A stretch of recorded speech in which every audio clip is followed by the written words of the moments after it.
আসসালামু আলাইকুম। শুরু করছি ইলমা বেহরোজের উপন্যাস আমি পদ্মজা, দ্বিতীয় খণ্ড, পর্ব ৮। ঘন কুয়াশাকে হারিয়ে সূর্য আজ তেজ নিয়ে আকাশে জ্বলজ্বল করছে, চারপাশে ছড়িয়ে দিচ্ছে আলোকিত রশ্মি। অথচ পাতালপুরীতে ভ্যাপসা গরম। পদ্মজার শরীর ঘামে ভিজে একাকার।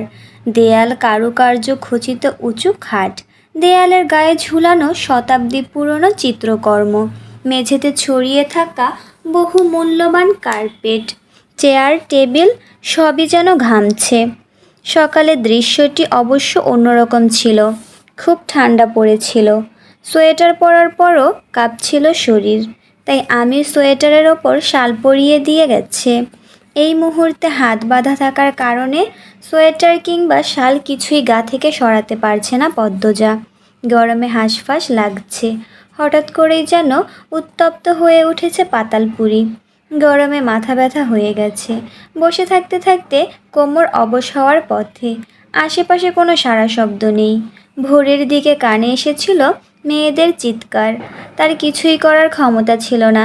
দাঁতে দাঁত চেপে সহ্য করে গেছে মেয়েগুলোর বুক কাঁপা আর্তনাদ। মনে হচ্ছিল পৃথিবীটা এক বিশাল নিঃশব্দের কারাগার, আর সেই চিৎকারগুলো এই নিঃশব্দতার মাঝে এক টুকরো রক্তাক্ত বেদনা।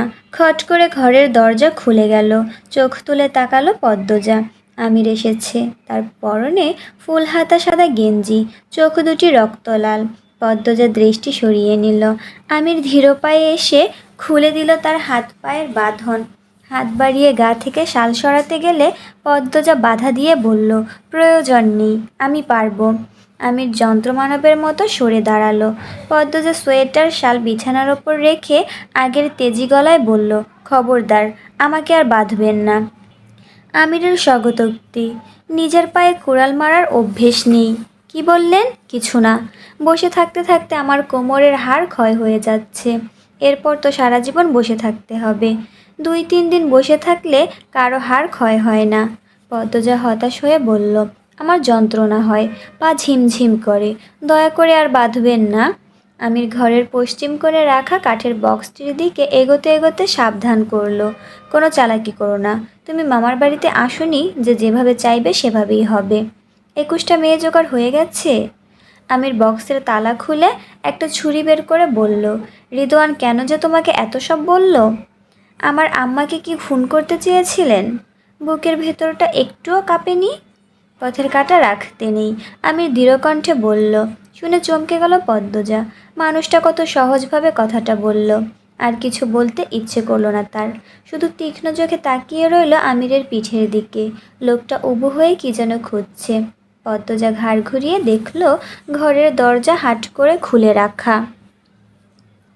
এই সুযোগ। ওনার মনোযোগ অন্যদিকে। এখনই বেরিয়ে যাওয়ার ভালো সময়।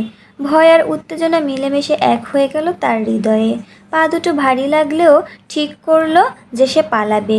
ভাবনা অনুযায়ী ধীরে ধীরে পেছনের দিকে হাঁটতে হাঁটতে দরজার কাছে পৌঁছে গেল। শেষবারের মতো আমিরের দিকে একবার তাকিয়ে এক নিঃশ্বাসে দরজার বাইরে বেরিয়েই যাবে, তখন আমির ঠান্ডা সুরে বলে উঠল, পালাতে পারবে না। থমকে দাঁড়ালো পদ্মজা। ভ্যাবাচাকা খেয়ে কোনো মতে বলল, পালাচ্ছি না। তো কোথায় যাচ্ছ? পদ্মজা উত্তর না দিয়ে চোখ মুখ কুঁচকে খাটের এক কোণে গিয়ে বসল। বুঝতে পারছে না কি করবে। এখান থেকে নিজেকে কিংবা মেয়েগুলোকে মুক্তি করার কোনো পথ খুঁজে পাচ্ছে না। এভাবে চললে কিভাবে হবে? এই অবস্থা থেকে মেয়েগুলোকে নিয়ে বেরিয়ে যেতেই হবে। কোনো না কোনোভাবে তাদের বাঁচাতে হবে। সেটা করতে হলে আগে তার নিজের মুক্তির প্রয়োজন, অথবা দরকার সুনিপুণ কোনো পরিকল্পনা। হয় সে ভেতর থেকে মেয়েগুলোকে বাঁচানোর চেষ্টা করবে, আর নয়তো বাইরে গিয়ে পুলিশের সাহায্য নেবে। পদ্মজা গভীর শ্বাস নিল। সে জানে তার পথ কঠিন, কিন্তু লড়াই করতে হবে। আমিরকে এক নজর দেখে হঠাৎ কাঁদো কাঁদো সুরে বলল, আমি তো আপনার কোনো ক্ষতি করছি না, করবও না। দয়া করে আমাকে বাঁধবেন না, ছেড়ে দিন। ছলনা করো না। ছলনা? কিসের ছলনা?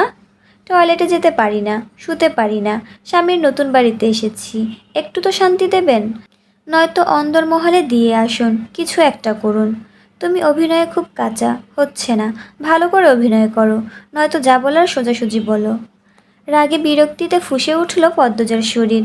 সে আর কিছুই বলল না।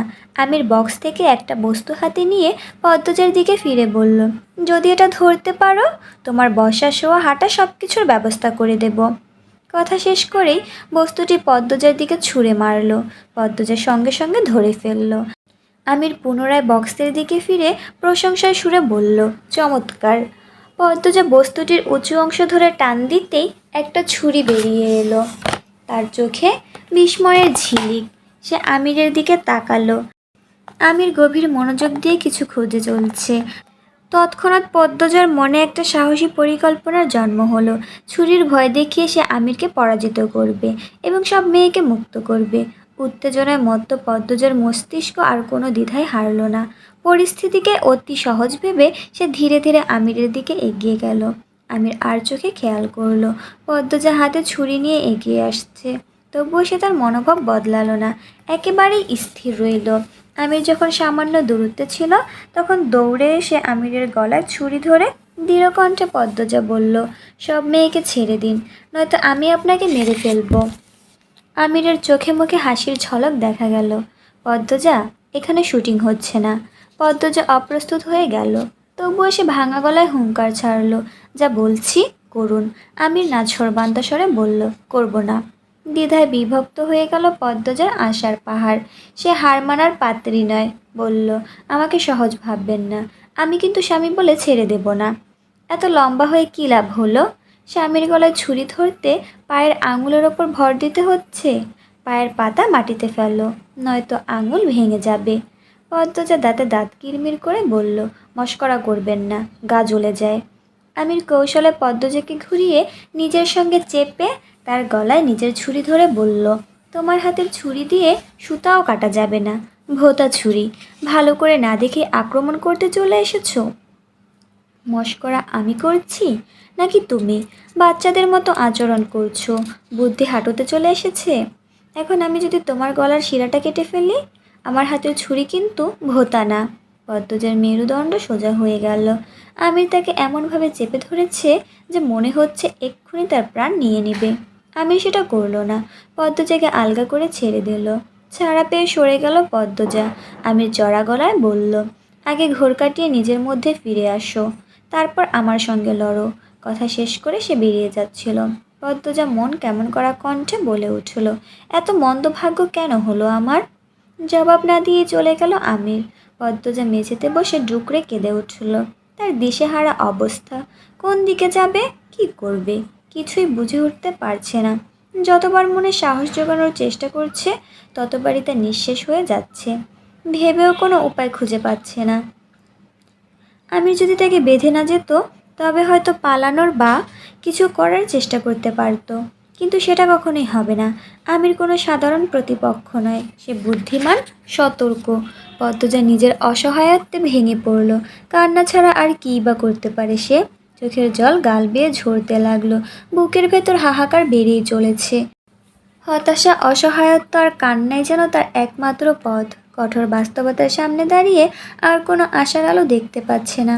তার পৃথিবীটা সেদিনই অন্ধকারে ঢেকে গেছে, যেদিন আমিরকে এই নোংরা জগতে আবিষ্কার করেছে। আমির হ্যান্ডকাফ নিয়ে এসে পদ্মজার হাতে পরিয়ে দিল। বের হওয়ার আগে আরভিদকে বলল, পদ্মজার হাতে হ্যান্ডকাফ পরানো আছে।